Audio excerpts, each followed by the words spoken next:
Bonjour tout le monde, je vais vous présenter une recette de tarte aux fraises maison. Donc ça va se passer en 3 étapes. Donc là on va réaliser la pâte sablée. Donc pour faire une pâte sablée, vous avez besoin, comme je vous ai dit la dernière fois pour le pain, les bols, quand on n'a pas de verre doseur, c'est utile. Donc la moitié du bol, voire un tiers, ça fait à peu près 150 grammes de sucre.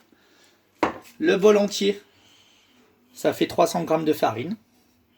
Vous avez besoin d'un œuf. Moi, je mets un petit peu de sucre vanillé à l'intérieur de ma pâte, ça donne du goût, c'est très bon. Et le beurre que vous avez coupé en petits morceaux, que j'ai laissé depuis pratiquement 1 heure dehors, à température ambiante, pour qu'il soit ramolli. Parce que si vous sortez le beurre, vous le coupez comme ça dur, et vous allez essayer de le mélanger avec la farine, ça va pas marcher. Un saladier pour mélanger votre pâte. Ensuite, ça, on se fera un petit film de la pâte sablée.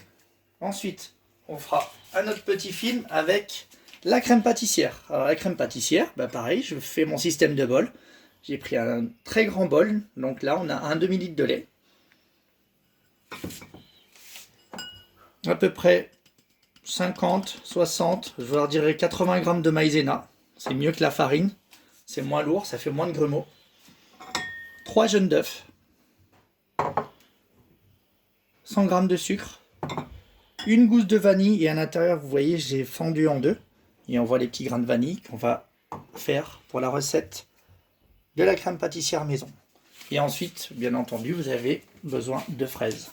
Je les ai coupées en deux, je les ai équeutées. J'ai mis un petit filet de citron, moi, et un tout petit peu de sucre vanille. Et à la fin, vous avez besoin d'un plat.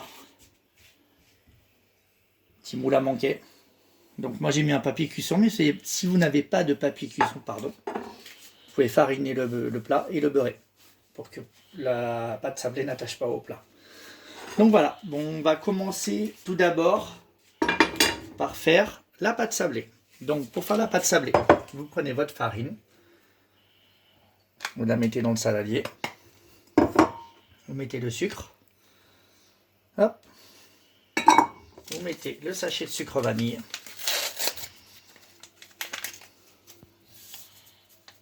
Voilà. Et ensuite, vous mélangez.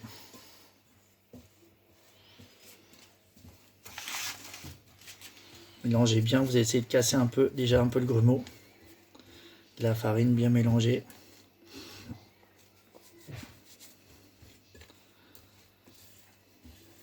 Voilà. Ensuite, vous faites un petit puits au milieu.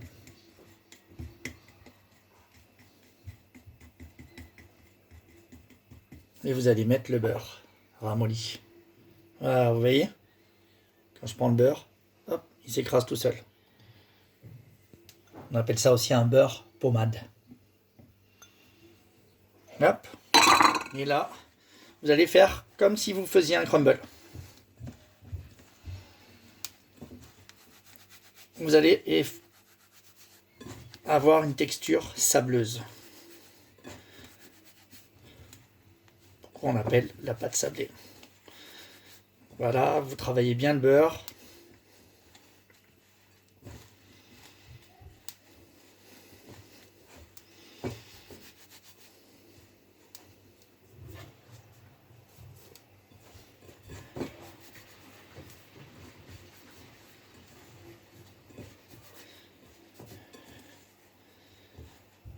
Bien que le beurre se mélange avec la farine, le sucre. Mais on se dit comment la pâte sablée elle va devenir une boule et comment ça va se retrouver et s'agglomérer tout ça. Et ben c'est là que l'œuf va intervenir. Vous voyez, ma pâte est bien jaune avec le beurre. Elle a bien cet aspect sableux. D'où le nom pâte sablée. Voilà.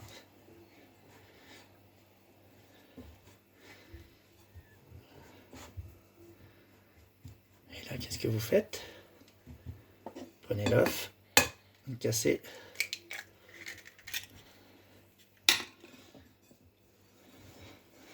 Et là, on y va. Et l'œuf On va agglomérer tout ça.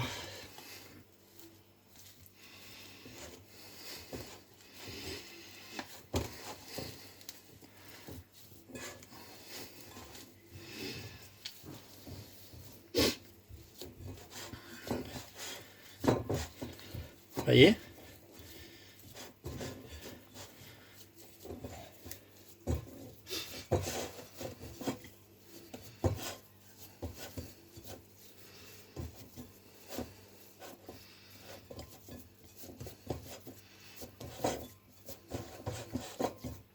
Il n'y a plus grand chose dans le plat.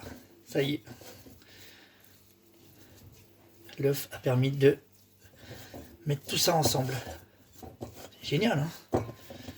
Je vous vois là, hein, je vous entends. Vous êtes attentifs, vous vous dites ça va être bon tout ça.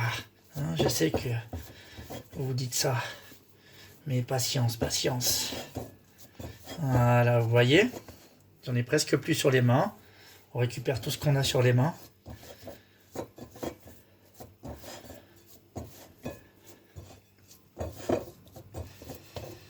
Voilà.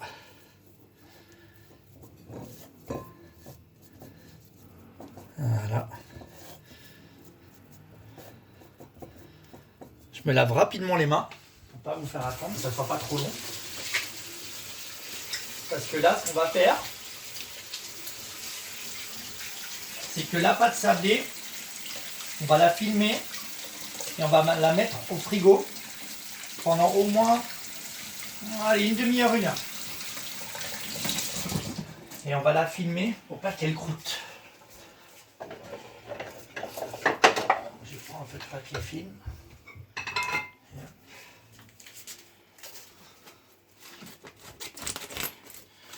Je vais prendre du film alimentaire. Si vous n'avez pas de film alimentaire, je suis en train de penser, prenez un torchon. Propre, bien sûr. Et vous la mettez dans le torchon, la pâte. Avec un peu de farine pour pas qu'elle colle. Allez, vous voyez la pâte sablée? Elle est bien jaune. Là, il n'y a plus rien. Hop. Voilà. Vous le mettez bien. Voilà. Et là, vous avez une belle pâte sablée pour votre tarte aux fraises. Voilà. Voilà. Et ça, on va la laisser au frigo. Voilà. Et puis, on va se retrouver juste après pour la crème anglaise.